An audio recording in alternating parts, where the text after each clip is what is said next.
বিএনপির মনোনয়ন পাচ্ছেন কারা? তারেক রহমান দেশে ফিরে ঘোষণা করবেন প্রার্থীর তালিকা।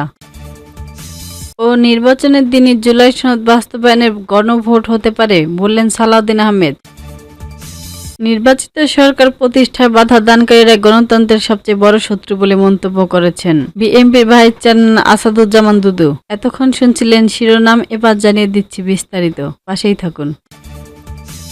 জাতীয় সংসদ নির্বাচনের প্রস্তুতি শুরু করে দিয়েছেন রাজনৈতিক দলগুলো। অচিন্তায় সংশয় সত্ত্বেও দেশের শীর্ষস্থানীয় রাজনৈতিক দলগুলো প্রার্থী যাচাইয়ের কাজ শুরু করেছেন। এবারে নির্বাচন প্রধানত রাজনৈতিক দলের জন্যই প্রার্থী যাচাই অন্যতম কঠিন কাজ। এটি বিপ্লবের পর বাংলাদেশের গণতন্ত্র পথে যারা যাত্রা শুরু করেছেন বিগত 15 বছর ও দেশের মানুষ ভোটের অধিকার থেকে বঞ্চিত।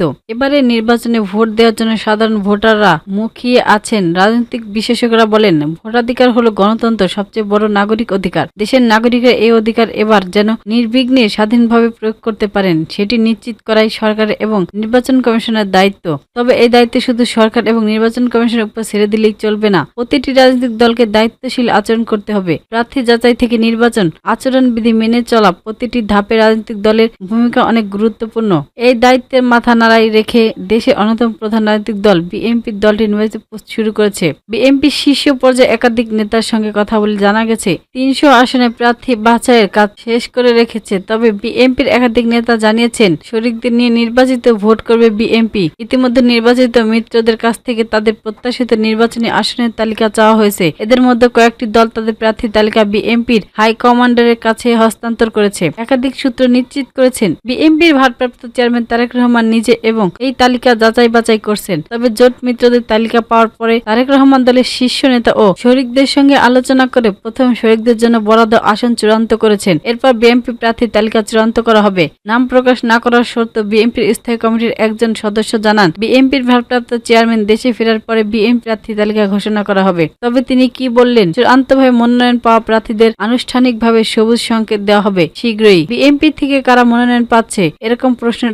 জবাবে উত্তরে বিএনপির দুজন নেতা জানান, বিএনপির ভারপ্রাপ্ত চেয়ারম্যান তারেক রহমান দলীয় মনোনয়ন ক্ষেত্রে 5টি মাপকাঠি নির্ধারণ করেছেন। এর ভিত্তিতে দলীয় মনোনয়ন চূড়ান্ত করা হবে। এই 5টির যোগ্যতা হলো এলাকায় ক্লিন ইমেজ। এবার প্রার্থী বাছাইয়ের ক্ষেত্রে প্রার্থীদের ইমেজ সবচেয়ে গুরুত্বপূর্ণ ভূমিকা পালন করবে বলে বিএনপির শীর্ষ নেতারা জানিয়েছেন। তাদের বিরুদ্ধে কোনো চাঁদাবাজি, দখল কিংবা অন্য কোনো অভিযোগ নেই। মনোনয়ন দেওয়ার ক্ষেত্রে তারা সবচেয়ে অগ্রাধিকার পাবেন। এলাকায় জনপ্রিয়তা। বিএনপির ভারপ্রাপ্ত চেয়ারম্যান উদ্যোগে সারা দেশে বিএনপি আসনের উপর একাধিক জরিপ চালানো হয়েছে প্রার্থী বাছাইয়ের ক্ষেত্রে এবং জরিপ গুরুত্বপূর্ণ ভূমিকা রাখবে বলে বিএনপির একজন দায়িত্বশীল নেতা বলেন। প্রার্থীর জনপ্রিয়তা অবশ্যই বিবেচনায় নেওয়া হবে, কিন্তু জনপ্রিয়তা মনোনয়ন প্রার্থীত্ব একমাত্র মাপকাঠি হবে না। দেশ ও দলের জন্য ত্যাগ। গণতন্ত্র প্রতিষ্ঠান লড়াইয়ের বিগত 17 বছর দ্বারা সীমাহীন অত্যাচার নির্যাতন সহ্য করছেন সেসব পরিবারের সদস্যরা বিগত স্বৈরাচার শাসনে জীবন দিয়েছেন কিংবা গুম হয়েছেন, বছরের পর বছর কারাভোগ করেছেন। তাদের পরিবারের সদস্যদের মনোনয়ন বিষয়টি বিবেচনা নেওয়া হবে, তবে তা হবে যোগ্যতার জন্য শর্ত পূরণ সাপেক্ষ।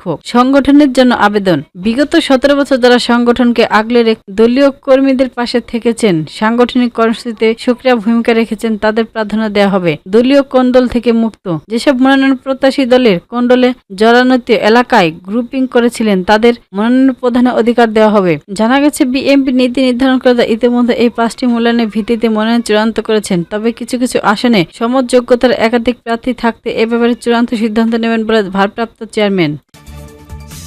সংসদ নির্বাচনের দিনই জুলাই সনদ বাস্তবায়নে গণভোট হতে পারে বলে মন্তব্য করেছেন বিএনপির স্থায়ী কমিটির সদস্য সালাউদ্দিন আহমেদ। আজ রবিবার জাতীয় ঐক্যমত্য কমিশনের বৈঠক শেষে এই মন্তব্য করেন তিনি। সালাউদ্দিন আহমেদ বলেন, সংসদ নির্বাচনের দিন গণভোট কোনো বাধা নেই। সনদে কি থাকবে তা জনগণের কাছে উন্মুক্ত থাকবে। এই জন্য রায় হবে চূড়ান্ত। আগামী সংসদ গণভোটের রায় মানতে বাধ্য থাকবে। তিনি আরো বলেন, জাতীয় ঐক্যমত্য কমিশনের সনদ বাস্তবায়নের প্রতিক্রিয়ার ফাইনাল স্টেজে আমরা আছি। মোটামুটি চূড়ান্ত সিদ্ধান্ত হয়েছে, একমত হয়েছি। এ সময় জুলাই জাতীয় সনদ 2025 অধ্যাদেশে জারি করা যেতে পারে বলে জানান তিনি। নোট অব ডিসেন্ট থাকা বিষয়ে দলগুলো নির্বাচনী ইস্তেহারে থাকবে বলে জানান সালাউদ্দিন আহমেদ। বিএনপির স্থায়ী কমিটির এই সদস্য বলেন, 106 অনুচ্ছেদ আওতায় বিচার বিভাগের পরামর্শ নেওয়ার দাবি থেকে সরে এসেছেন বিএনপি। আমরা এখন জুলাই জাতীয় সনদ 2025 নামে অধ্যাদেশে জারি এবং তারপরে গণভোটের পক্ষে।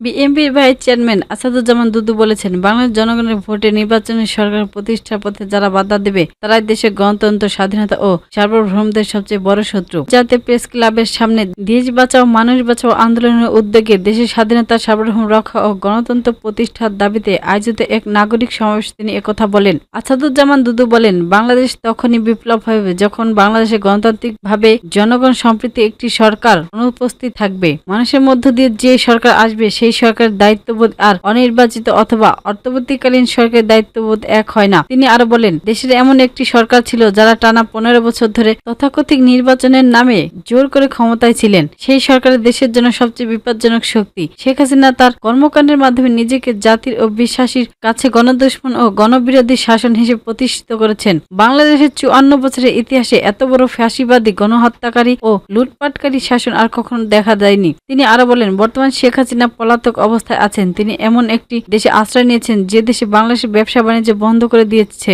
এবং সীমান্ত সিল করে রেখেছে। ফলে বাংলাদেশের জনগণ পার্শ্ববর্তী দেশ যেতে পারছেন না। সেই দেশটি দীর্ঘদিন ধরে বাংলাদেশকে শত্রুভাবাপন্ন দেশ হিসেবে দেখেছেন। সেই ভারতের কোলে আশ্রয় নিয়েছেন শেখ হাসিনা। বিএনপির নেতা বলেন, আওয়ামী লীগের মতো এত বড় নির্মম ও নির্দোষ চিহ্নিত গণহত্যাকারী আশ্রয় নিয়েছেন ভারত। বন্ধুত্বের মুখোশ তারা গণতন্ত্রের বিপদে অবস্থান নিয়েছে। বাংলাদেশের স্বাধীনতা ও সার্বভৌম যদি রক্ষা করতে না হয় তাহলে এই গণহত্যাকারী লুটেরা ও তাদের বন্ধুদের আমাদের রুখতে হবে। বিএনপির নেতা আরো বলেন, জনগণের ভোটের মাধ্যমে এমন একটি সরকার আসবে যা হবে জনগণের হৃদয়ের সরকার। কিন্তু বিভিন্ন টানাবাহান, ষড়যন্ত্র বা মতপ্রলোভী কর্মকাণ্ডের মাধ্যমে যদি এই নির্বাচন সরকারকে ঠেকানোর চেষ্টা করা হয় তবে তা দেশের স্বার্থ ও জনগণের পরিস্থিতি হবে। এটা সবাইকে মেনে রাখতে হবে। ছাত্রদলের সাবেক এই সভাপতি বলেন, এই বাংলাদেশকে রক্ষা করতে হলে, দেশের স্বাধীনতাকে রক্ষা করতে হলে আমাদের পরীক্ষিত নেতৃত্ব দেশবিন্দু খালেদা জিয়া ও তারেক রহমানের নেতৃত্ব এগিয়ে আসতে হবে। তারা গত 17 বছর ধরে গণতন্ত্রের জন্য যে লড়াই চালিয়ে যাচ্ছেন সেই নেতৃত্বের প্রতি আমাদের সমর্থন